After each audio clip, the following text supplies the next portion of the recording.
Bonjour Jean-François Bodin. Bonjour Nicolas. Vous recevez ce matin le président de la Commission internationale d'experts indépendants qui est en charge d'une mission d'évaluation du fonctionnement du Congrès. Oui, ancien Premier ministre aussi du gouvernement italien. Monsieur le Président de l'État, bonjour. Bonjour à vous tous. Merci d'avoir accepté notre invitation pour parler de cette mission d'évaluation du Congrès que vous menez avec une commission internationale d'experts indépendants. C'est votre deuxième séjour en Nouvelle-Calédonie, c'est-à-dire la deuxième phase de cette mission. Peut-être que vous pouvez nous rappeler quel est son but précis aujourd'hui. Sur quoi travaillez-vous exactement ? Faites-moi commencer par dire que c'est une mission d'experts indépendants qui travaillent, nous travaillons de façon bénévole. Je dis ça parce que quand on parle d'experts, normalement on se demande toujours combien vont-ils coûter. On ne coûte rien, c'est seulement notre salaire, c'est l'amour pour cette terre, pour la Calédonie, pour la qualité des échanges, la qualité, l'intensité des échanges politiques et le fait aussi de tenter d'aider le Congrès, le Parlement de la Nouvelle-Calédonie à passer, j'emploie ce terme, de l'adolescence à la phase adulte de sa vie. Pourquoi ? Il y a besoin encore de grandir et de s'étoffer, de trouver de nouveaux moyens de fonctionner ? Il a besoin surtout de considérer le fait que au monde entier, les institutions de démocratie représentative sont mises sous pression. On se rappelle tout ce qui s'est passé à Capitol Hill, au Parlement de Brasilia, et on sait tous très bien que le système des réseaux sociaux, la technologie change un peu la façon dans laquelle les parlements travaillent. Les gens s'attendent beaucoup d'un parlement. Alors, on s'est mis à travailler premièrement sur l'évaluation, qu'est-ce qui marche, qu'est-ce qui ne marche pas, la lenteur, quelquefois, des décisions, le fait que dans les territoires, le Parlement, le Congrès n'est pas très bien connu. On a fait des déplacements, enfin, on a fait beaucoup de déplacements. On est allé jusqu'à Canala, on est allé à Lifou. On comprend très bien que la géographie n'aide pas. Donc, et on est en train de finaliser une série de propositions. Je peux en parler de quelques-unes, une peut-être, qui peut être intéressante. Avant cela, peut-être de parler de cette proposition, qu'on comprenne bien le cadre de votre travail, parce que le fonctionnement du Congrès est régi par la loi organique aujourd'hui, qui est un cadre relativement contraignant. Est-ce que le but, c'est d'envisager un fonctionnement au-delà de ce cadre, puisqu'on sait qu'il y a un travail institutionnel qui va peut-être démarrer, ou est-ce que c'est dans le cadre du fonctionnement actuel du Congrès ? Bon, il y a deux niveaux. Il y a un niveau qui est le niveau qui, évidemment, n'est pas dans nos mains, dans nos disponibilités, mais sur lequel nous allons, dans le rapport, clairement écrire qu'il y a un souhait, qu'il y ait des évolutions. Elles sont nécessaires, de ce que j'ai compris, appris. Les évolutions sont nécessaires. Les accords sont des accords qui ont besoin d'être revue et de considérer le futur.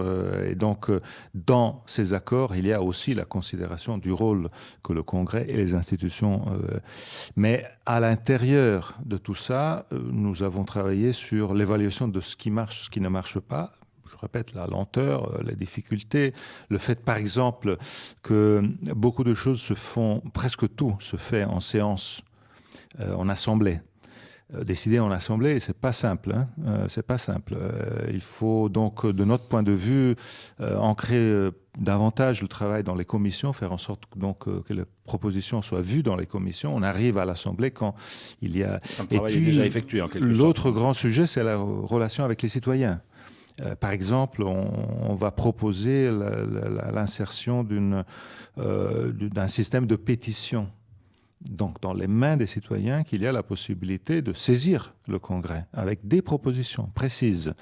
Un certain nombre de citoyens soient capables donc de obliger leurs parlementaires, leurs représentants, leurs conseillers de se pencher sur une question et nous pensons que ce soit une façon de rendre les citoyens beaucoup plus impliqués dans la vie politique, puisqu'on a vu qu'il y a beaucoup de passion politique en Nouvelle-Calédonie. Donc ça fait partie des propositions que vous allez formuler. J'en ai anticipé une, je ne peux pas anticiper plus que ça, parce qu'évidemment, on est en train de travailler. Alors justement, à quoi va aboutir votre travail ? C'est une série de propositions, et ensuite ce sera dans les mains du président du Congrès et du bureau du Congrès pour voir comment les choses pourraient avancer ? Oui, premièrement, on a beaucoup travaillé en rencontrant beaucoup de représentants aussi de la société calédonienne. On a fait, lors de la première rencontre, on est allé à l'université, on a rencontré les syndicats, on a rencontré les entrepreneurs, on a rencontré les maires, maires qui jouent, comme vous savez mieux que moi, un rôle très important dans la vie calédonienne, les représentants des provinces, de toutes les autres institutions, le comité économique, social et environnemental. Je ne veux pas citer tous, mais voilà, ça a été un moment d'écoute très, très important. On a rencontré les citoyens. On a eu une rencontre dans la salle du Congrès où les citoyens étaient invités. On a rencontré les citoyens à Lifou, à Canala, et on a mis en ligne la plateforme du rapport préliminaire. Donc, je profite de la courtoisie de RRB, que je remercie beaucoup pour cet entretien, pour dire que à ceux qui nous écoutent, vous trouvez en ligne sur la plateforme du Congrès un rapport préliminaire qui a été écrit pour provoquer la discussion. Alors, ce que je demande à ceux qui nous écoutent, s'ils sont passionnés de la vie politique institutionnelle de Nouvelle-Calédonie, allez sur cette plateforme, lisez ce rapport préliminaire. Il y a des pistes. Évidemment, ce n'est pas le rapport final. Et écrivez ce que vous pensez. Si vous écrivez ce que vous pensez, nous allons tenir compte. Ce sera pris en compte.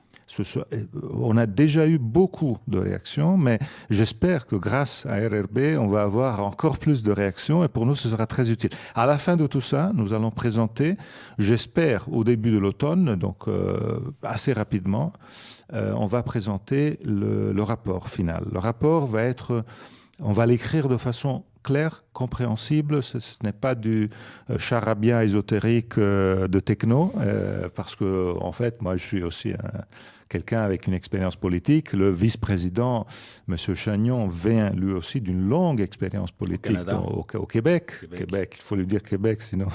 Vous avez raison. Au Québec.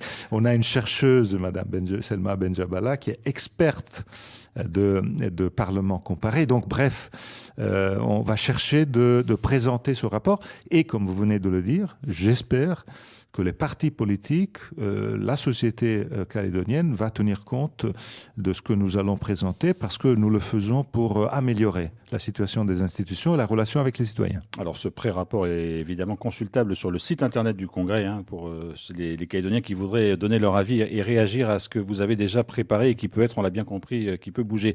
Vous avez une riche expérience politique, que ce soit en Italie ou sur la scène européenne, Enrico Letta. Vous avez été surpris de ce que vous avez découvert en Nouvelle-Calédonie, du fonctionnement institutionnel et notamment de la place du Congrès? Moi, je trouve que la Nouvelle-Calédonie est un lieu fascinant intellectuellement, où il se passe des choses. C'est un laboratoire, je l'ai découvert. Grâce à cette demande du Congrès, je suis tombé amoureux de ce fantastique, cette communauté, de cette terre. Donc pour moi, ça a été exceptionnel de voir comment aussi on peut imaginer une évolution de la démocratie dans un moment où la démocratie est sous pression. Je suis très intéressé à ce sujet parce que les gens aujourd'hui, ils tapent sur leurs représentants. On n'est jamais content de ce que nos représentants font parce que les réseaux sociaux nous donnent des possibilités de parler beaucoup plus de ce que c'était auparavant. Aujourd'hui, il faut trouver la bonne façon pour discuter et décider. Discuter et décider. Parce que en tant que citoyen, je suis citoyen, en tant que citoyen, je m'attends que les institutions décident. Mais en même temps, je voudrais que les institutions décident en ayant tenu compte de tous les points de vue. Et ce n'est pas simple dans une situation de complexité. Et je pense que la Nouvelle-Calédonie, avec sa mixité, sa richesse, sa diversité, est vraiment un laboratoire très important. Ce que je voudrais faire, c'est aussi rendre cet exercice un exercice qui ne soit pas seulement pour les Calédoniens et les Calédoniennes, mais soit quelque chose d'intéressant au niveau global. Parce qu'en fait, c'est assez unique ce qui se passe ici. C'est-à-dire que cette mission que vous menez avec les autres experts indépendants est aussi un enrichissement personnel et pourra vous servir en quelque sorte pour la suite de votre parcours? Ah oui, franchement, oui. Je l'ai dit au président Macron que je connais depuis longtemps. Quand vous avez croisé ici. Quand il m'a vu ici, on était par hasard dans la même semaine. Je lui ai dit, écoute, je ne peux que remercier la France et la Nouvelle-Calédonie parce qu'elle m'a donné une autre expérience. Moi, c'est pas la première parce que j'ai eu la chance de vivre à Paris et de travailler à Sciences Po Paris pendant une longue période de ma vie, de 15 à 21, en tant que doyen de l'école des affaires internationales. je travaille à Paris en tant que président de l'Institut Jacques Delors. Mais là, c'est une expérience unique. J'ai beaucoup aimé et je pense que j'espère que ça va être utile. Enrico Letta, merci beaucoup d'avoir été notre invité ce matin. On attend évidemment la remise du rapport que vous rendrez au bureau du Congrès et puis on espère pourquoi pas vous revoir un jour en Nouvelle-Calédonie. Avec grand plaisir, merci. Merci de votre visite, au revoir. Et surtout écrivez.